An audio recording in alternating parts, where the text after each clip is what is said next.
നമസ്കാരം. ഭാരത് ലൈവിലേക്ക് സ്വാഗതം. സുരേഷ് ഗോപിയുടെയും ജോർജ് കുര്യന്റെയും ഒക്കെ സഹമന്ത്രി സ്ഥാനവും അതുമായി ബന്ധപ്പെട്ടുള്ള വിവാദങ്ങളുമൊക്കെയാണ് ഇപ്പോൾ ചർച്ച ചെയ്യുന്നത്. സുരേഷ് ഗോപിക്ക് കേന്ദ്രമന്ത്രി പദം, അതും ക്യാബിനറ്റ് പദവിയോടെ കൊടുക്കുമെന്ന് ഒരുപക്ഷെ കേന്ദ്രത്തിലെ ദേശീയ നേതൃത്വമൊന്നും സുരേഷ് ഗോപിയോട് പറഞ്ഞു കാണാൻ ഒരു സാധ്യതയുമില്ല.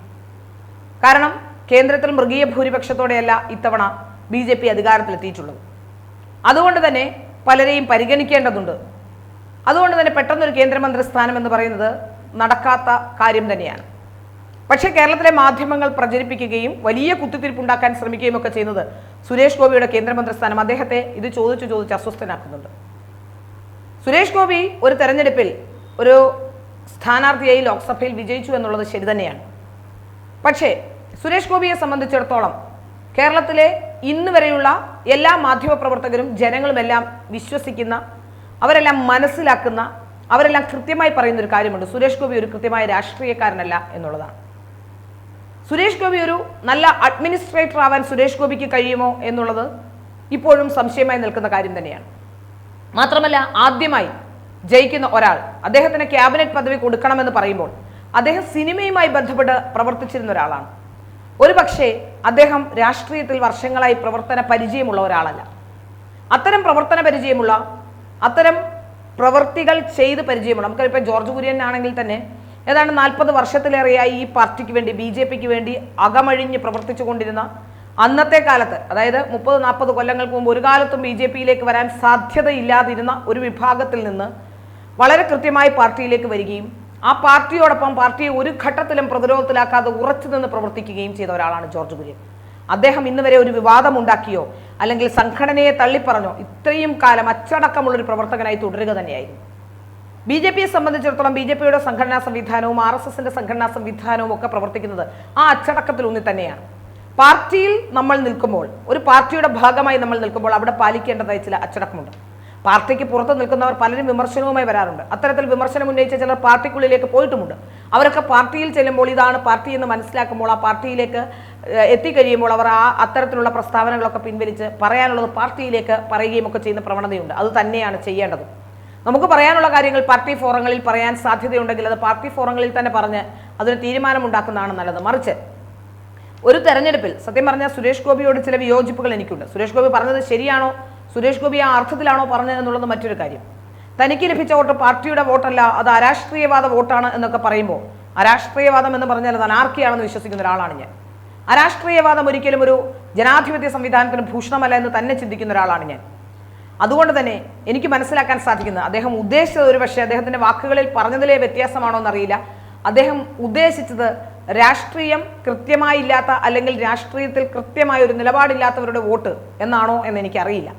എന്തായാലും അരാഷ്ട്രീയവാദികളുടെ വോട്ടാണ് എന്ന് പറയുമ്പോൾ അദ്ദേഹത്തിന് ലഭിച്ച വോട്ട് BJPക്ക് ലഭിച്ച വോട്ടിനൊപ്പം അദ്ദേഹത്തിൻ്റെ വ്യക്തിപരമായ ഒരാൾക്ക്, ഒരു സ്ഥാനാർത്ഥിക്ക് BJPയുടെ A ക്ലാസ് മണ്ഡലത്തിൽ ഒരു സ്ഥാനം നൽകുമ്പോൾ, അവിടെ മത്സരിപ്പിക്കാൻ തയ്യാറാകുമ്പോൾ അദ്ദേഹം കുറേ വോട്ടുള്ള അല്ലെങ്കിൽ അത്രയും പ്രഗത്ഭനായ ഒരാളായിരിക്കണം.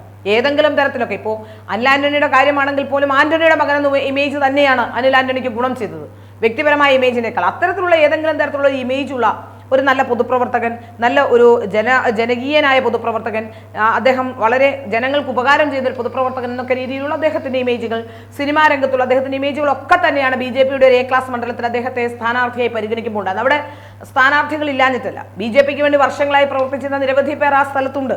പക്ഷേ വളരെ കൃത്യമായി ഉള്ള പ്രവർത്തന ശൈലി, പുറത്ത് മറ്റുള്ളവരൊക്കെ എന്തൊക്കെ പറയുമ്പോഴും, മറ്റ് മാധ്യമങ്ങൾ പല കാര്യങ്ങൾ പറയുമ്പോഴും അവിടുത്തെ പ്രവർത്തകർ, തൃശ്ശൂരിലെ പ്രവർത്തകർ കയ്യും മെയ്യും പറന്ന് പ്രവർത്തിച്ചിട്ടുണ്ടെന്ന കാര്യത്തിൽ യാതൊരു സംശയവുമില്ല. അത്തരം കൃത്യമായ പ്രവർത്തനങ്ങളിലൂടെ BJP മുന്നോട്ട് പോയത് കൊണ്ട് തന്നെയാണ് സുരേഷ് ഗോപിക്ക് വിജയത്തിലേക്ക് എത്തിച്ചേരാൻ കഴിഞ്ഞത്. ഒരുപക്ഷെ സുരേഷ് ഗോപിയുടെ വോട്ടിന്റെ നിലവാരം വെച്ച് നോക്കുമ്പോൾ അദ്ദേഹം വിചാരിക്കുന്ന 3.25 ലക്ഷം വോട്ടിന് വിജയിച്ചത് കൊണ്ട് ഇതെല്ലാം തനിക്ക് വ്യക്തിപരമായി കിട്ടിയ വോട്ടാണ് എന്നാണ്. അങ്ങനെയാവാനുള്ള സാധ്യതകളും കുറവാണ്. കാരണം ഇത്തവണ സുരേഷ് ഗോപിയെ സംബന്ധിച്ചിടത്തോളം ഒരുപാട് ഫാക്ടേഴ്സ് ഗുണകരമായി ഉണ്ടായിരുന്നു. അതിൽ ഏറ്റവും പ്രധാനപ്പെട്ടത് മോദിയുമായി ഉണ്ടായ സുരേഷ് ഗോപിയുടെ ബന്ധം, കരുവന്നൂർ ബാങ്കുമായി ബന്ധപ്പെട്ട് അദ്ദേഹം നടത്തിയ, അതായത് മോദി നടത്തിയ ഇടപെടലുകൾ. ഈ ഇടപെടലുകളൊക്കെ സുരേഷ് ഗോപിക്ക് ഗുണം ചെയ്തു എന്ന കാര്യത്തിൽ യാതൊരു സംശയവുമില്ല. അതുകൊണ്ട് തന്നെ സുരേഷ് ഗോപിയെ ഒരു പക്ഷേ കേന്ദ്ര സഹമന്ത്രിയാക്കിയത് തന്നെ നമുക്കറിയാം. ആദ്യഘട്ടത്തിൽ ജയിച്ചു വരുന്ന ഒരാളെന്ന രീതിയിൽ അദ്ദേഹത്തിന് ക്യാബിനറ്റ് പദവി കൊടുക്കുമ്പോൾ ഒരു മുൻപരിചയമില്ലാത്ത ഒരാൾക്ക് ക്യാബിനറ്റ് പദവി കൊടുക്കുന്നതിൻ്റെ ഒരു പ്രശ്നം കേന്ദ്ര നേതൃത്വത്തിൻ്റെ മുന്നിൽ ഉണ്ടായിരിക്കാം. അതുമാത്രമല്ല, രാഷ്ട്രീയക്കാരനാണെങ്കിൽ നമുക്ക് രാഷ്ട്രീയത്തിൽ ഇടപെടുന്നവർക്ക് നമുക്കറിയാം, പൊതുപ്രവർത്തന രംഗത്ത് ഇടപെടുന്നവർ വളരെ വർഷങ്ങൾ കൊണ്ട് പ്രവർത്തിച്ച് പരിചയമുള്ള എന്തെങ്കിലുമൊക്കെ കാര്യങ്ങൾ ഇത്തരം പ്രശ്നങ്ങളുമായി ബന്ധപ്പെട്ട് അറിയുന്നുണ്ടാവും. പൊതുപ്രവർത്തനവുമായി ബന്ധപ്പെട്ട്, അഡ്മിനിസ്ട്രേറ്റീവ് കേഡറുമായി ബന്ധപ്പെട്ടുമൊക്കെ അറിയുന്നുണ്ടാവും. പക്ഷേ അത്തരത്തിലുള്ള പ്രവർത്തന പരിചയമില്ലാത്ത ഒരാൾക്ക് പെട്ടെന്ന് ഒരു ക്യാബിനറ്റ് പദവി നൽകുമ്പോഴുണ്ടാകുന്ന പ്രശ്നമാകും ഒരുപക്ഷെ അദ്ദേഹത്തിന് ക്യാബിനറ്റ് പദവി കിട്ടാത്തതിനും കാരണം. ഏതായാലും മാത്രമല്ല, അദ്ദേഹത്തിന് പൂർത്തിയാക്കാനുള്ള സിനിമകളുണ്ട്. അപ്പോൾ ഇതെല്ലാം കൂടി വരുമ്പോൾ അദ്ദേഹത്തിന് ഡൽഹിയിലേക്ക് സ്ഥലം മാറി. മാത്രമല്ല, അദ്ദേഹം ആദ്യം തന്നെ പറഞ്ഞതാണ് എനിക്ക് ക്യാബിനറ്റ് പദവി വേണ്ട എന്നാണ് ഞാൻ മനസ്സിലാക്കാൻ സാധിക്കുന്നത്. മറ്റുള്ള മാധ്യമങ്ങളെല്ലാം കൂടി അദ്ദേഹത്തിന് ക്യാബിനറ്റ് പദവി നൽകും എന്ന് പ്രഖ്യാപിക്കുകയും ഒരുപക്ഷെ അദ്ദേഹത്തിന് അസ്വസ്ഥത ഉണ്ടായിട്ടുണ്ടോ എന്ന് എനിക്കറിയില്ല. അദ്ദേഹത്തിൻ്റെ ആ പറച്ചിലൊന്നും അദ്ദേഹം കൃത്യമായി ഇന്ന് പെട്രോളിയം മന്ത്രാലയത്തിൻ്റെ ചുമതല ഏറ്റെടുക്കുകയും ചെയ്തിട്ടുണ്ട് എന്നാണ് ഞാൻ മനസ്സിലാക്കുന്നത്.